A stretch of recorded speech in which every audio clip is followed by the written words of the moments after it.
Hi Libra, my name is Audrey Alison. Thank you for joining me for your September 2015 forecast for the month. I am back in Los Angeles recording the rest of these forecasts. I was in New York and New Jersey and Las Vegas, so I appreciate your patience in booking with me. The time changes had been a little crazy there for a minute. But this is September is a tricky month. We have two solar eclipses, and in the middle of them we have a Mercury retrograde that will extend through October. So let me just start off with the forecast, and again, thank you so much for joining me and for subscribing and liking and sharing these videos, and I really appreciate those of you who subscribe to the channel. I have a personal goal and I'm almost reaching it, so if you haven't already liked the YouTube channel, I'd appreciate that. Also my Facebook page at Audrey Alison, Astrology and Tarot. And if you hear the Jersey accent coming through a little bit thicker, it's because I was there for close to 2 weeks, and New York, so it's still lingering in my blood because as I was raised there. So bear with some of the lingo if you hear it slip out. Let's start the top of the month. On the 6th of September, we have Venus going direct at 14 degrees of Leo. Venus has been there for quite a few months, and she'll remain in Leo through October 8th. So this will affect your 11th house. And this is the house of social friendships and clubs and groups and organizations, and your goals and your hopes and your wishes. So during this retrograde of Venus, she's had the time to really review what will make you happiest, what will fulfill the not passion, but the beautification or the smoothing over of your relationships with friends. You could have weighed the pros and cons as the Libra, weighing both sides of that area.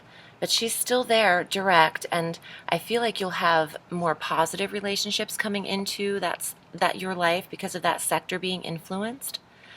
And being a Libra, you do like to have balance in the social area. You don't want to spend too much time with a certain group, too much time with not enough time with another group. So you might use that retrograde since for a month now to your benefit, to see who's worthy of your time and who you want to spend the majority of your time with. Now, we have our new moon partial solar eclipse on the 13th of September. Being the new moon, this initiates the intentions, starting a new lunar phase, and this is at 20 degrees of Virgo. And I'm not really upset with where this hits you in the 12th house, the house of rest, the house of quiet, the house of addictions as well. So if those of you looking to start a new, healthier approach to your vices and what it is you are doing, whether it's smoking, drinking, partaking in drugs or pills, something to remove you from the subconscious mind and being present, the new moon on the 13th, the eclipse can eclipse this addiction right out of your life. It'll help you, make it easier, more effortless if you were trying to release that habit around that time. But since this is an eclipse, it's deeper than just a new moon. The eclipse is a portal, it's an opening. It's starting a 6-month phase in this 12th house, the house of rest. Libra, you might feel you need more recuperation over the next couple of months. You might just need to have some more personal downtime. It's also the house of spirituality and the house of classical music and things that are soothing to the soul. It's the house of the subconscious mind, going deep, meditation, relaxation, those types of metaphysical therapies as well.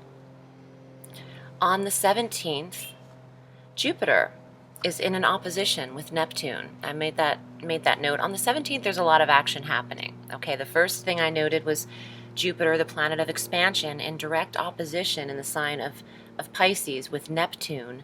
In your 12th house of rest, he'll be conjunct the new moon in Virgo against the 6th house of health. So really take a note of that day on the 17th, and you might want to lighten the schedule on the 17th. There could be a push and pull between needing to get things done in the daily routine and the work sector, the health sector, feeling maybe a little run down because the 12th house of rest, right opposite of it, is pulling you in both directions. So take it easy on the 17th, because that is also the day that Mercury will retrograde in the sign of Libra at 15 degrees. So this retrograde on the 17th of September through the 9th of October will be in your first house of self, the body. Recuperative rest, Libra, is what I'm feeling, and when I get to the alchemical deck here by Robert M. Place, I will see what cards come up regarding rest. I feel like that's the major theme for September for Librans. Now, I know for those of you working with children, you can't just rest, but it's the small moments that you can find where you might have pushed yourself outside of this month to really think about your breathing, finding a quiet place, meditation, even if it's 5 to 10 minutes. It's important, and I think it's important for the health and the balance of your health for this month. The retrograde, I said, will last through October 9th, so it's a 3-week period of time. Now, along with the retrograde in Mercury is the typical review, revise, rewrite, analyze, and there's some technical difficulties that happen in a Mercury slowdown. Bless you. My neighbor sneezed.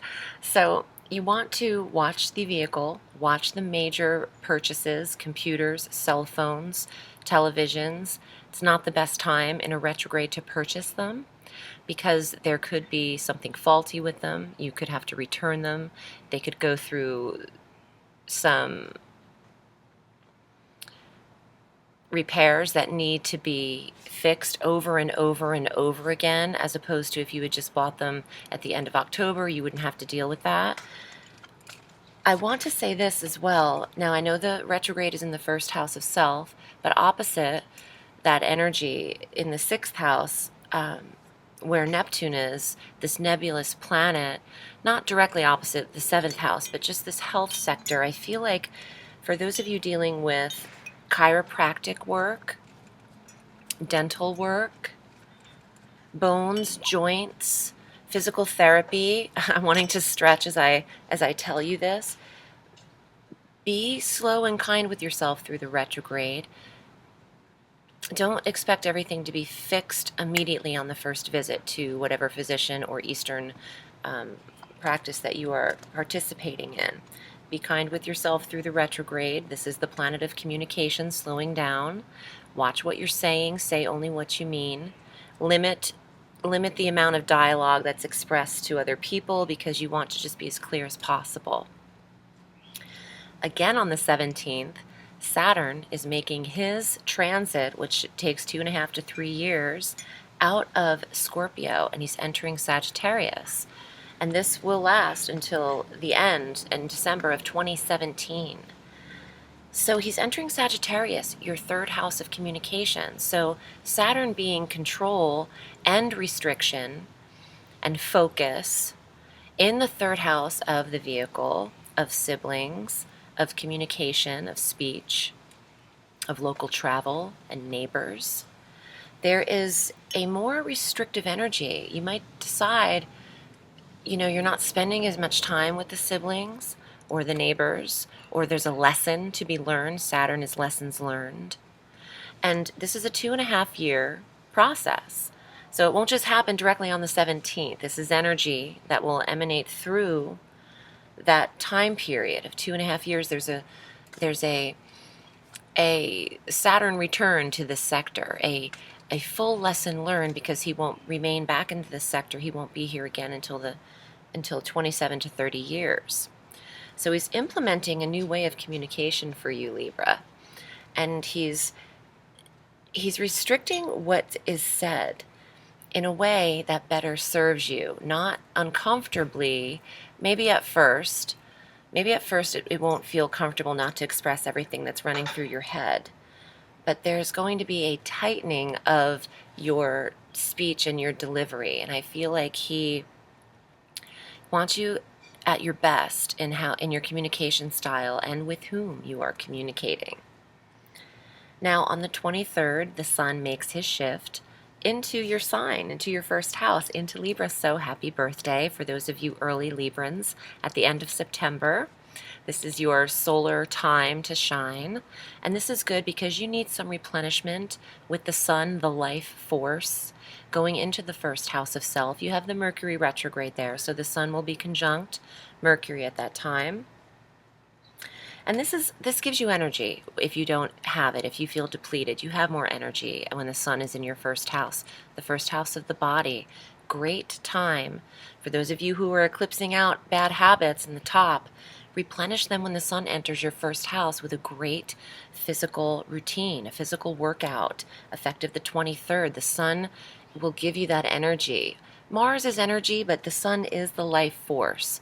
So that is a huge replenishment if you're feeling depleted. And since your 12th house of rest is affected with the new moon partial solar eclipse there, and Jupiter kicking it in your 12th house of rest, you'll want to rest, but I feel like it's great for a routine to be established on the 23rd for the body, for the betterment of your health.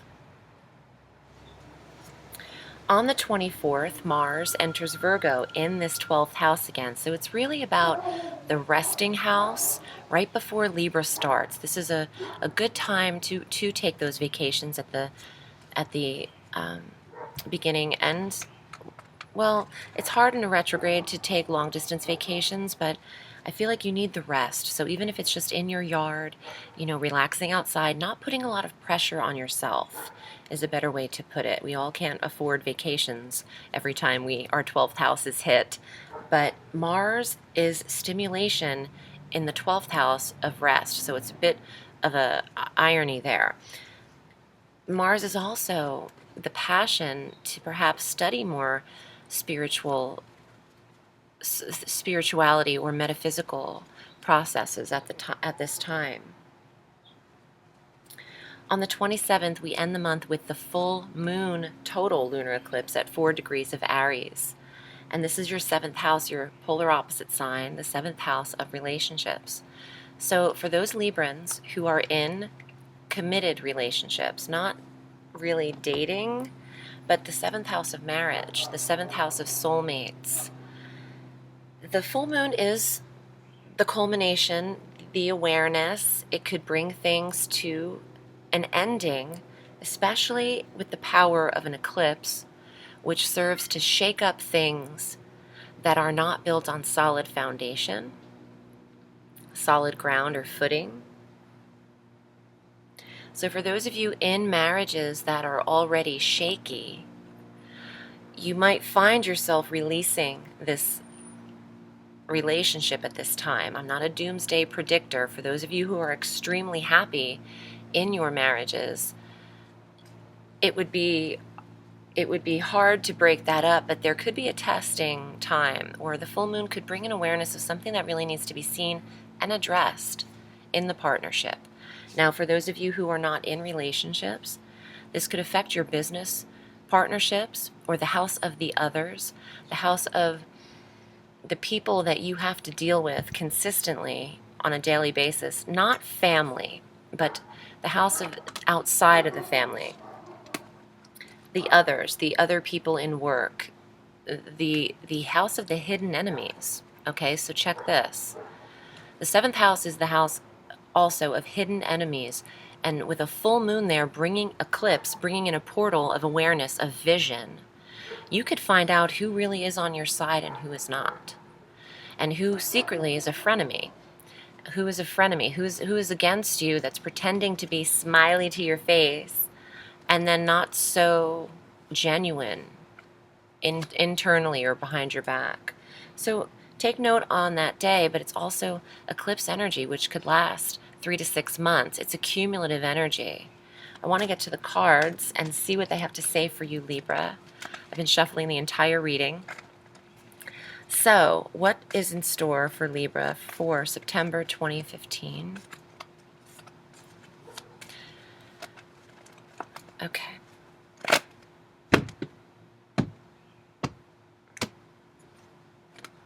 The Sun.